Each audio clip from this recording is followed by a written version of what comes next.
Perbahasan kita yang kedua yang kita nak kongsikan pada malam ini adalah tentang tanggungjawab Muslim terhadap masa. Jadi sebagai seorang Muslim, apakah tanggungjawab kita? Allah Subhanahu Wa Taala berikan kita nikmat masa. Bagaimana sepatutnya kita menggunakan masa ini? Ada beberapa perkara yang kita nak sentuh di bawah perbahasan yang kedua ni. Yang pertama sekali, tanggungjawab seorang Muslim terhadap masa adalah dengan berusaha mengambil faedah daripada masa. Kita utilize, kita menggunakan sebaik-baiknya masa yang telah dipinjamkan kepada kita. Ada sepotong hadis Nabi SAW yang amat relevan dengan perbahasan kita yang kedua ini. Hadis Nabi SAW yang saya yakin kita pernah dengar hadis ini. Kata Rasul SAW, ni'matani marmudun fihima kathirun minan nas, as-sihha wal farar. Dua nikmat yang sering dilupakan ramai di kalangan manusia. Yang pertama adalah nikmat kesihatan dan yang kedua adalah nikmat masa lapang. Kita diberikan Allah banyak nikmat. Nikmat daripada sudut duit, nikmat daripada sudut makanan, nikmat daripada sudut minuman, dan nikmat-nikmat yang lain. Dan dalam hadis ini Nabi SAW ada menyebutkan tentang dua jenis nikmat yang kadang-kadang bukan segelintir. Dalam hadis ini Nabi tak kata qalilun minan nas, sedikit manusia. Tapi Nabi SAW gunakan perkataan kathirun minan nas. Dua nikmat yang mana dilupakan oleh ramai di kalangan manusia. Nabi tak kata segelintir manusia, tapi Nabi SAW menggunakan ramai di kalangan manusia. Dan nikmat tersebut adalah nikmat kesihatan dan nikmat masa lapang. Kadang-kadang seorang Muslim ataupun seorang makhluk hamba Allah diberikan nikmat kesihatan.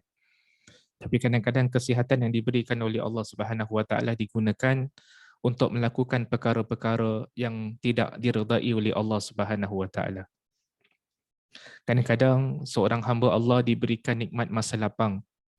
Tetapi nikmat masa lapang itu tidak digunakan dengan cara yang sebaik-baiknya. Tidak digunakan untuk mentaati Allah Subhanahu Wa Taala. Tapi kadang-kala digunakan untuk perkara yang sia-sia. Perkara-perkara yang tidak mendatangkan faedah bagi seorang hamba apabila hamba tersebut bertemu dengan Allah Subhanahu Wa Taala di hari akhirat kelak. Nikmat kesihatan, nikmat masa lapang. Nabi SAW menyebutkan dua nikmat ini kebanyakan di kalangan manusia. Kan? Dua nikmat yang sering dilupakan, tidak digunakan dengan cara yang sebaiknya oleh ramai di kalangan hamba-hamba Allah Subhanahu Wa Taala. Jadi merupakan tanggungjawab seorang Muslim, kita berusaha, usia yang Allah Subhanahu Wa Taala pinjamkan kepada kita, kita gunakan bagi perkara-perkara yang mendatangkan faedah. Yang kedua, tanggungjawab kita sebagai seorang Muslim terhadap masa adalah kita bersegera melakukan kebaikan. Kalau ada opportunity, kalau ada peluang untuk melakukan kebaikan, jangan kita tunda-tundakan. Lakukan dengan segera. Dan ada dalil daripada Al-Quran yang ada menyentuh tentang bersegera melakukan kebaikan. Bersegera melakukan kebaikan adalah satu perbuatan yang disukai oleh Allah Subhanahu Wa Taala. Yang dipuji oleh Allah Subhanahu Wa Taala. Salah satu dalilnya adalah dalam surah Al-Anbiya ayat ke-90. Kata Allah Subhanahu Wa Taala, "A'udzubillahi minasyaitonirrajim. Fastajabna lahu wa wahabna lahu Yahya wa aslahna lahu zawjah. Innahum kanu yusari'una fil khairati wa yad'unana raghaban wa rahaba wa kanu lana khashi'in." Maka kami memperkenankan doanya dan kami anugerahkan kepadanya Yahya dan kami jadikan isterinya dapat mengandung. Sungguhnya mereka adalah orang-orang yang selalu bersegera dalam mengerjakan perbuatan-perbuatan yang baik. Dan sentiasa berdoa kepada kami dengan penuh harapan serta gerun takut dan mereka adalah orang-orang yang khusyuk kepada kami. Jadi dalam ayat ini Allah Subhanahu Wa Taala menyentuh tentang sebahagian daripada kalangan para nabi ataupun para anbiya yang mana Allah Subhanahu Wa Taala jelaskan tentang sifat mereka. Sifat mereka, innahum kanu yusari'una fil khairat. Sungguhnya mereka ini adalah orang-orang yang selalu bersegera dalam mengerjakan perbuatan-perbuatan yang baik. Jadi bersegera melakukan perbuatan-perbuatan yang baik adalah sesuatu perbuatan yang disukai oleh Allah Subhanahu Wa Taala. Kalau ada opportunity, kalau ada peluang untuk melakukan kebaikan, lakukan. Jangan tundakan. Takut-takut kita tundakan, dia punya opportunity itu tak ada. Takut-takut kita tundakan, peluang itu tiba-tiba hilang untuk melakukan kebaikan.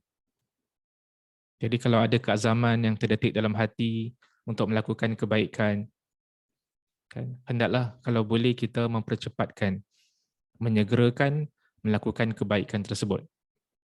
Itu merupakan juga tanggungjawab seorang Muslim. Yang ketiga, termasuk dalam tanggungjawab seorang Muslim terhadap masa adalah mengambil pengajaran daripada hari-hari yang telah berlalu. Sebagai seorang Muslim, kita tak sepatutnya membiarkan masa berlalu tanpa kita mengambil pengajaran dan renungan di sebalik peristiwa-peristiwa yang berlaku dekat muka bumi ini. Jadi kita mengambil pengajaran daripada hari-hari yang telah berlalu. Kita mengambil pengajaran daripada umat-umat yang terdahulu. Salah satu objektif kenapa kita belajar sirah, salah satu objektif kenapa kita belajar sejarah adalah kita ingin mengambil pengajaran daripada kehidupan umat-umat yang terdahulu agar kita tidak mengulangi kesilapan-kesilapan yang barangkali dilakukan oleh mereka. Ataupun barangkali kita boleh mencontohi perbuatan-perbuatan baik yang pernah dilakukan oleh umat yang terdahulu, oleh generasi yang terdahulu. Saya teringat dulu kalau belajar dekat Kota Rasul sallallahu alaihi wasallam, subjek sirah, subjek tentang sejarah ni, kebiasaannya setiap babak ataupun setiap episod yang disyarahkan oleh sebagian penulis bila dia tulis tentang sirah Nabi sallallahu alaihi wasallam, kebiasaannya dia akan fokuskan the lessons to be derived from this particular episode.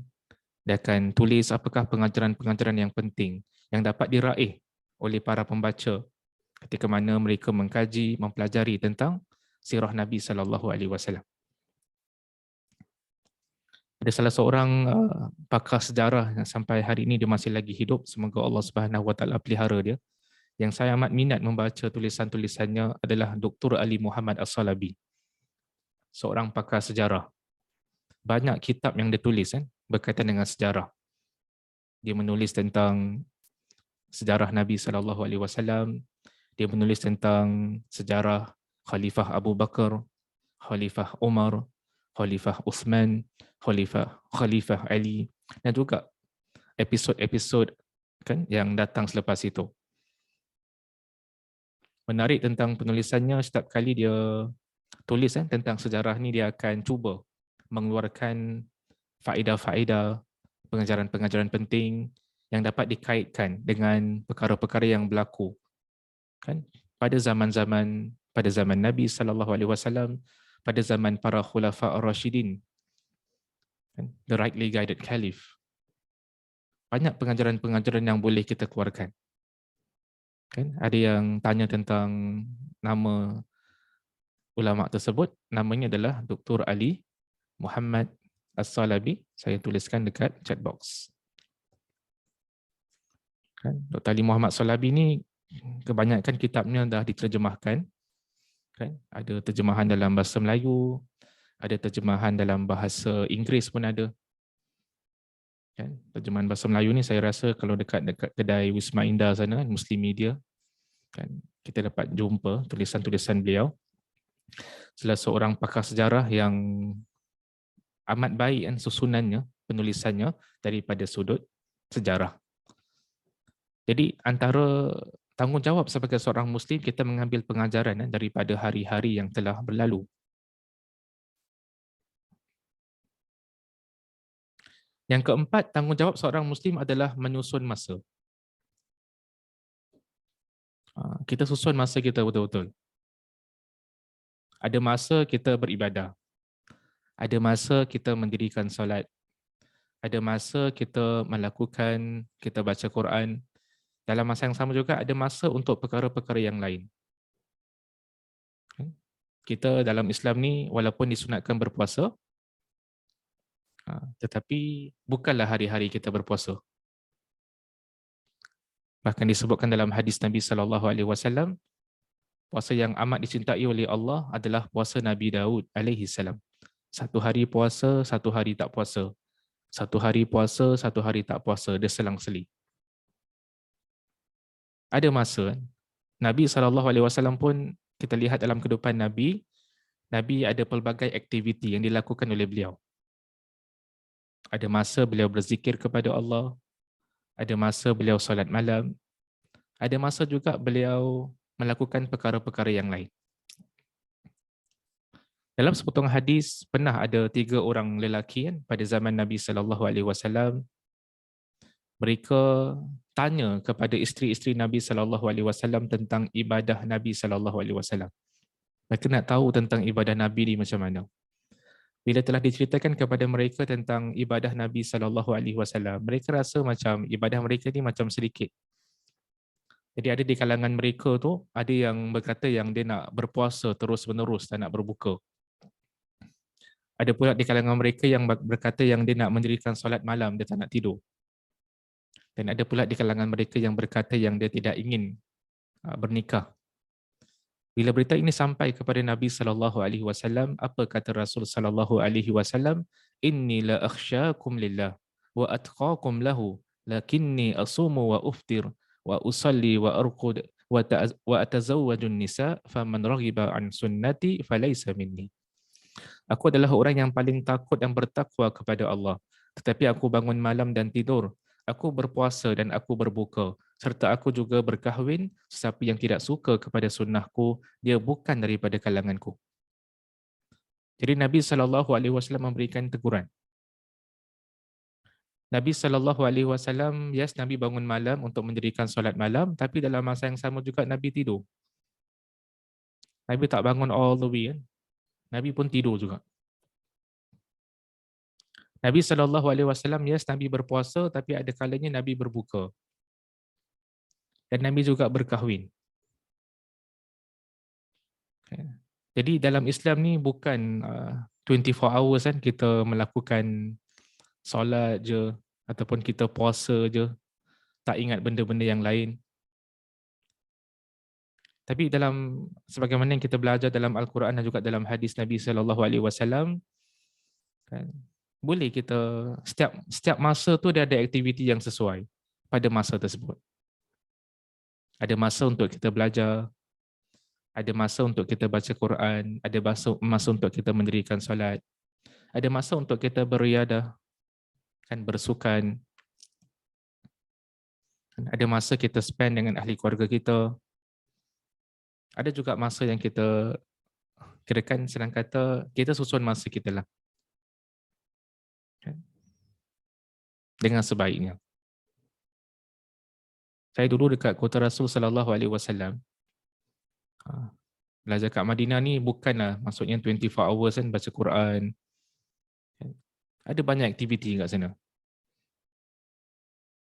Ada masa kita belajar kat sekolah, dekat universiti. Ada masa kita pergi Masjid Nabawi untuk menghadiri halaqah-halaqah ilmu. Ada masa kita menziarahi kan, pergi ke rumah-rumah guru kan untuk belajar. Ada masa kita main bola dengan kawan-kawan. Ada masa kita keluar, ada aktiviti-aktiviti tertentu. Jadi penting sangat tentang penyusunan masa ni. Yang pentingnya kita susun masa dengan kita manfaatkan masa kita melakukan perkara-perkara yang bermanfaat, yang mendatangkan keredaan Allah Subhanahu Wa Taala.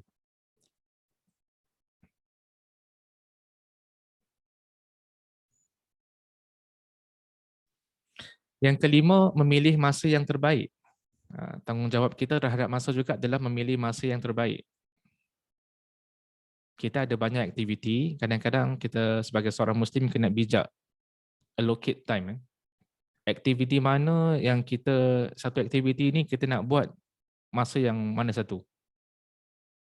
Kita bagi contohlah, kalau orang tu dia nak berdoa, kita berdoa bila-bila masa kita boleh berdoa, tak jadi masalah. Nak berdoa pada waktu pagi, silakan. Nak doa pada waktu tengah hari, silakan. Pada waktu petang, silakan. Tapi dalam masa yang sama juga, bila kita baca hadis-hadis Nabi SAW, di sana ada waktu-waktu mustajab doa.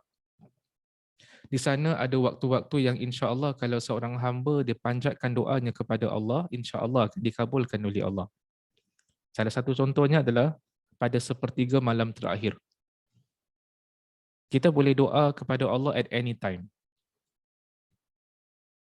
Tapi di dalam hadis ada menyentuh tentang kelebihan waktu-waktu yang tertentu. Yang mana kalau kita dapat berdoa pada waktu tersebut adalah lebih afdal, lebih baik. Salah satunya adalah sepertiga malam yang terakhir. Yang mana disebutkan dalam hadis Nabi SAW tentang kelebihan waktu tersebut. Bangun pada sepertiga malam yang terakhir. Kita berdoa kepada Allah Subhanahu Wa Taala. Itu adalah di antara waktu yang terbaik untuk kita berdoa. Dan juga kalau kita lihat kepada hadis-hadis Nabi SAW, di sana ada waktu-waktu yang lain. Yang juga termasuk dalam kategori waktu-waktu mustajab doa. Waktu-waktu yang mana makbulnya doa seseorang di sisi Allah. Sebagai contoh, pada hari Jumaat, Allah Subhanahu Wa Taala ada merahsiakan satu waktu yang mana kalau seorang hamba berdoa kepada Allah sesuai dengan waktu tersebut, insya-Allah akan dikabulkan permohonannya. Cuma ulama selisih pandangan dalam menentukan apakah waktu mustajab doa pada hari Jumaat ni. Ada sebagian ulama kata waktu tersebut adalah selepas pada waktu asar hari Jumaat sebelum masuk waktu maghrib. Ada sebagian ulama pula mengatakan adalah ketika mana khatib naik di atas mimbar sampai sebelum khatib mendirikan solat Jumaat.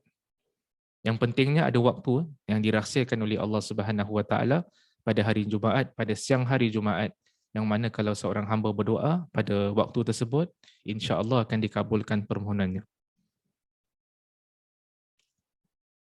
Jadi kita pilih masa-masa yang terbaik untuk melakukan satu aktiviti.